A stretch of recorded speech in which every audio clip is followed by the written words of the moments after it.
Judge, today's case, I scream, you scream. They share a business, they share a home, they share a child, but he won't share his last name. Let's see if we can figure out why. Court is now in session. The Honorable Judge Lynn Toler presiding. Good day, ladies and gentlemen. I'm here today with Sharee Hill and Brandon Harris.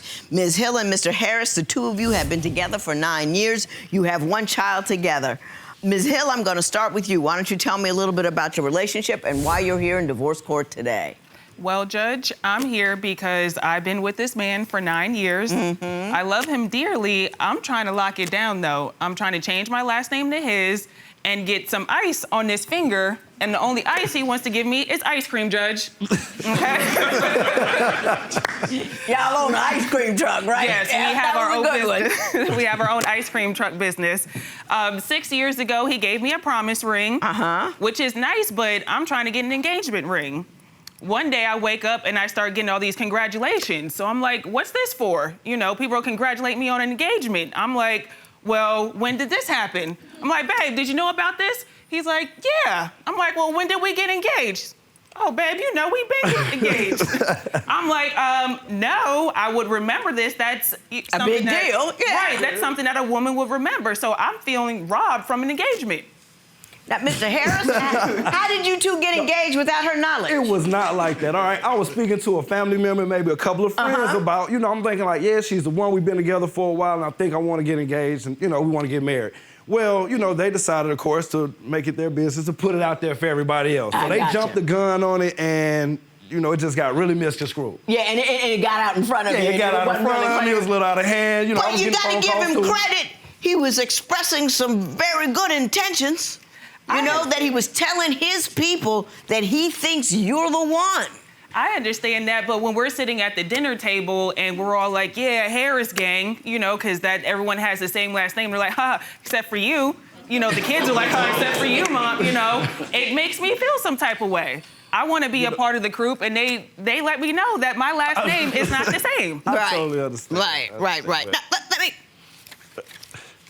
What's the holdup on the marriage thing? Because he said he thinks you're the one. Did I get that right? Yeah, I think so. And then there's sometimes where, you know. Think so. Yeah. Well, tell me what's the hesitancy on your part? Well, the hesitancy, it's more so, it's a financial thing. I mean, Sharee's a great woman. We have fun together.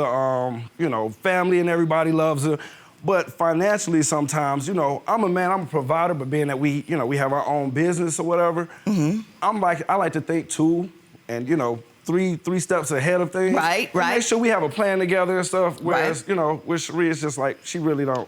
I've asked this man, we've had numerous conversations. I asked him about the timeline. At first, he used to say, oh, well, wait till, you know, we get the business going, wait till, you know, it's legal and everything. So I made sure that we did that. Call his father up so we could help out, get all the paperwork together, got that done. So we revisit the situation. Okay, babe. Excuse me, that was more like I revisit the situation. You handle it. I handle majority of the paperwork. Sharee is always down to go out to do any type of events. We have events or birthday parties, things of that nature. Sharee's always the first one in line to be there, you know, at the front of the show. At the end of the day, but at the end we of the day, legitimize the business. no paperwork. Yeah. She's not helping He said with that was one of the paperwork, reasons invoices, none of this stuff. He said that was one of the reasons why we weren't getting married, Judge. So Because you don't do enough paperwork?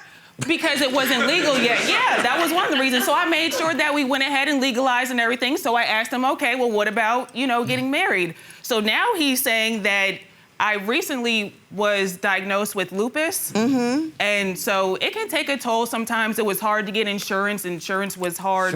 You know, it was high. Yeah. And so he has a fear that if we get married, that, you know, they combine the incomes, insurance will just be sky high, or that we won't be able to get it at all to cover my sickness.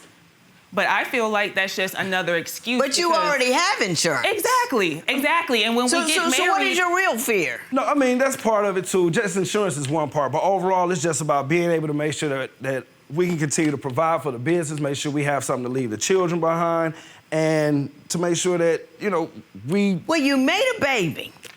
Yeah. You know what I'm saying? You made one. Right. So that obligation is there forever. Well, right. So why wait to get married?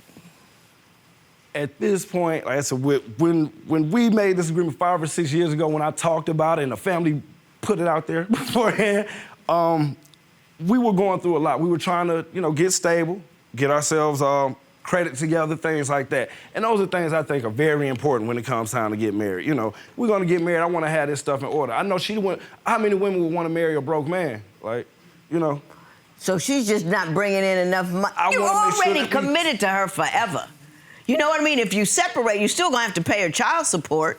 So why are you waiting for some economic threshold to be crossed in order to get married? I'm working on your behalf. You see this over here. At this point, I just feel like he's coming with a lot of excuses because he once was married before, so I feel like he just doesn't want to go down that road again. Can you be truthful about why you don't want to get married? Because the money situation doesn't make any sense. It's not that I don't want to get married, but to me, that is a huge thing. I mean, there's been situations with us finding out about her being sick, and there's been time where I may have hurt my back or something like that. And if I'm out of work for 2 or 3 weeks, that can be detrimental to a whole household, Yeah, but how is that more detrimental if you have a marriage license as opposed to the fact that you're living together and a baby and don't have a marriage license? How does that make the economic difficulty any more? Well, you got me there, Judge. I don't know if These are questions I've been trying to get the answer to. You know what I'm saying? You're already in one household, right? Right.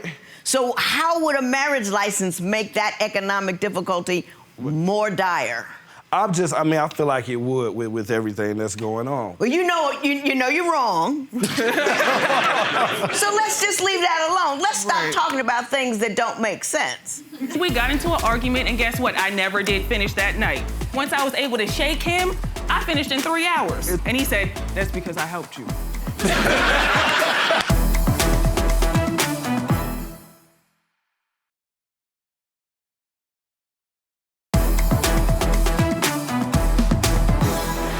Tell me about her work ethic. Like, okay, she'll come in and she'll do anything. If I ask her to do it, she'll come and help to do it or whatever. But it's a lot of things that she won't do on her own. Like, we have to do invoices at the end of the week. We have to schedule these things with parties and stuff. And if you see me out there and I'm doing extra work over here, jump in and help me out. I don't want to have to come to you and make the call and say, hey. This man has to micromanage everything. He can't just leave it up to me. He has to be over my shoulder watching everything I do. One of the times I got a temporary job, temporary delivery job. This man stops working at his event to come follow me to make sure that I'm delivering right. Every 5 minutes, he's calling me on the phone. I can't even follow my GPS, Your Honor, because he's calling me every 5 minutes to see, what are you doing? Mr. Harris, did you go on a job to see if she was delivering right? She had this, oh, my goodness. I remember that, too. She had a route. She was doing like a delivery route one time. And, anything that she's doing, I'm going to support her, Okay. She had a timeline. So I was just curious as to how she was doing on the timeline. And that man pulled up on me in his truck to make sure that I was doing it right. And then we got into an argument, and guess what? I never did finish that night. Once I was able to shake him, I finished in 3 hours. And he said, "That's because I helped you."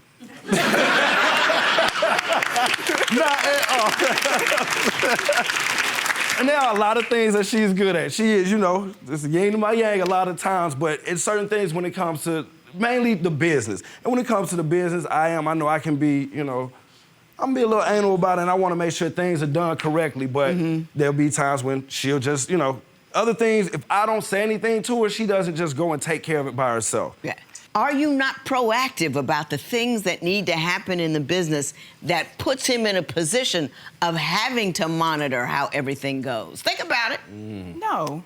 I mean, for the most part, I do XYZ for the business, invoices, marketing, but I can forget certain things because I'm also a full-time student. I have to work full-time, and I do everything in the house. This man doesn't help around with no housework. He's not picking up the slack with the housework. He has what I call a magic drawer in our house. He opens up the drawer, everything is folded neatly and clean, okay? And so one day, he couldn't find any socks. So now he's running around the house, ranting and raving, "Oh, I can't find any socks. Where the socks at?" He goes to put on an undershirt. Can't find any undershirts. Like, oh my God, this is ridiculous. Where are all the white clothes at? Someone stole them. Because he goes from 0 to 100. So he literally was running around. Somebody stole his underwear? Someone stole his underwear in I was being sarcastic. No, he wasn't. I was being sarcastic. I was like, babe, they're in the dryer. I show him the dryer. He looks like it's a foreign entity. Like, huh? Dryer? No. Let me tell you, Judge. Let me tell you. The whole thing is, I've tried to help out in the house, but anything that I do in the house is never to her liking. You know, I can go in there and wash the dishes or something. This cup ain't clean. I could go. I washed clothes one time. Okay. I tried to wash clothes. You know, she was out one day. She was on the truck or whatever. So I'm like, I'll help out with some of the housework. Right. She got mad. I put a towel in there with some underwear. Oh my God, you should have seen her now. He washed my undergarments with towels. I had to walk around with little drawers all day. Like, that's not I can't do that. He knows how to wash clothes. He just refuses, and he uses that as an excuse on not to do housework. So if he doesn't put some type of timeline together, to lock it down, I'm gonna have to go. And I'm gonna take my vehicle. Did you hear that, Mr. Harris? What's your response to that?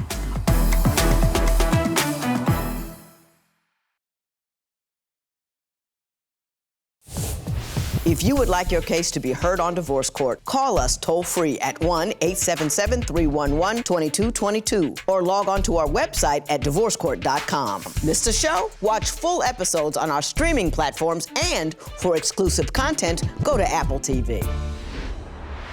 When did you get diagnosed with lupus? On Christmas Eve of last year. Okay. Yep. But you probably had it before then. I didn't. I didn't know what it was. Yeah, you just didn't know. That could explain a few things. And it does. Because lupus will mess with you in all different ways, shape, and form. Yeah, and I'm Kill very your energy, all of that. It does. Right. It makes me forget sometimes. I'm on new medication, and so my body has to get used to it. I'm tired a lot, and it's like he just sees me going. He fails to realize that sometimes I can't, and it's like he's very supportive of it, but I feel like he doesn't fully understand. Doesn't get how it feels. Yeah. And I probably don't. I would have to empathize with that. I don't know exactly how it would feel, but the thing is, this is why I work so hard with the business and stuff, because we're not getting any younger here. You got a 6-month at home? 6-year-old. 6-year-old at home. Any more kids at home? Kids. Yes, we have a son who lives there. He's 12 as well. He's 12. Who's doing the primary parenting? Me. Is that true? We both are. Yeah. Yeah. I think she does a little more than me, but we both are. Yeah. Me, I do the housework. I help them with the homework and stuff like that. I mean, he's there and he supports me. And you're going to school? And I go to school, yes. I'm trying to hear you, but I just don't see what she's not really doing. I just want her to be able to come up with something. If she's not going to go all the way in with this business and maybe just take over some of these roles, because I'm doing everything by myself, and it takes away from me being a father, being a potential husband at home, too. It takes away when I'm out here from 7:30 in the morning. I don't get home till 10:30 at night doing every little thing that goes on with the business.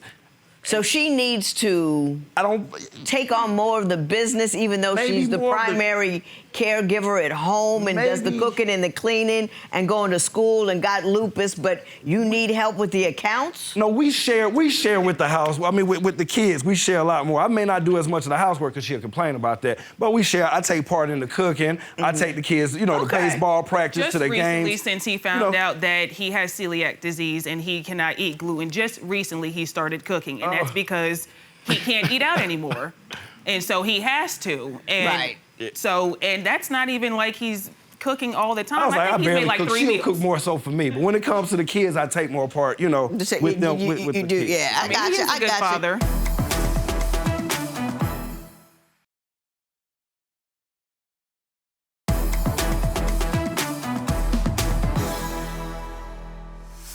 You want $1,000 for 2 car payments. Tell me about that. Well, because at this point, I just feel like he doesn't want to get married. He's giving me excuse after excuse, and like you said, they don't make any sense. They don't make any sense to me. So if he doesn't put some type of timeline together, to lock it down, I'm gonna have to go. And I'm gonna take my vehicle Did you hear that, Mr. Harris? What's your response to that? I don't want her to go anywhere. I just want her to step up. That's my main thing. I want you to step up with me with the business a little bit while you're able to. I don't know how much more I can step up, because when he asks for something, I do it. I do it immediately. So at Does this she? No, because if I call you and ask you to do something immediately, you already know. Well, right now I'm folding clothes, so I'm not finna put. Oh you want my me to stop God. folding clothes and go over here to send this lady an invoice? I'm like, yeah, she's ready to pay a deposit right now. Like, he'll call and be like, I need you to write this lady an invoice because his phone might be acting up. I know what's happening here. Right, and so he wants me to You drop said on your everything. paperwork, you said, I wrote a dirty word under what you said. It starts with horse. I told Shree if she needs to prepare for marriage, and she's not doing that. She needs to get financially stable before we get married. Did they get that wrong? No, they get that wrong. Never do wife duties at girlfriend prices. That's what you'll say.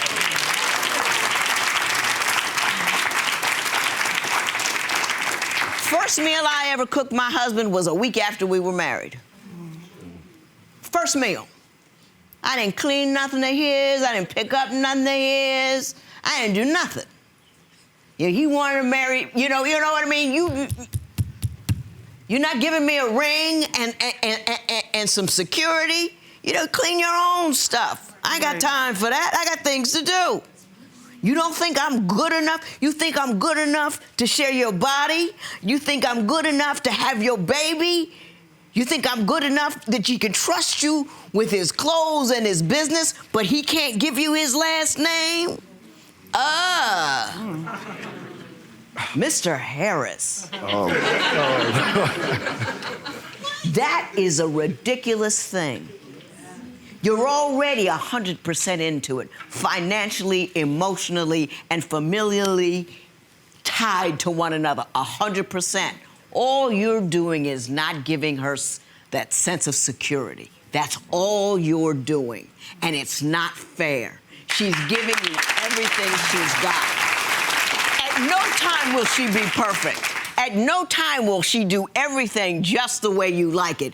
Quiet as it kept, you're not perfect, and you don't do everything that she likes the way that she likes it. You interrupt her on her job and all that kind of stuff, and you're all picky and mean and all that kind of stuff. And I hate it when dudes come in here and say, she gotta prove that she's wife material because she does 99 things, but that last 100 things she ain't doing, so I ain't giving no ring. I'll give her a couple of babies. I'll let her cook for me. I'll let her clean for me. I'll let her have sex with me. The one thing she wants, I ain't handed. Don't be that dude. She's set. Something happens to her, you know what they'll do? What the hospital and what the government and Medicaid, Medicare, you know what they'll do with you? They'll act like you don't exist because you are a stranger to her. You will have no rights. You will not be able to go see her in the hospital because you're not related to her. You just a brother in her house, and the government won't care, and the hospital won't care. She's sick, she's beautiful, she's doing everything she can. She had your baby. Damn, give her something.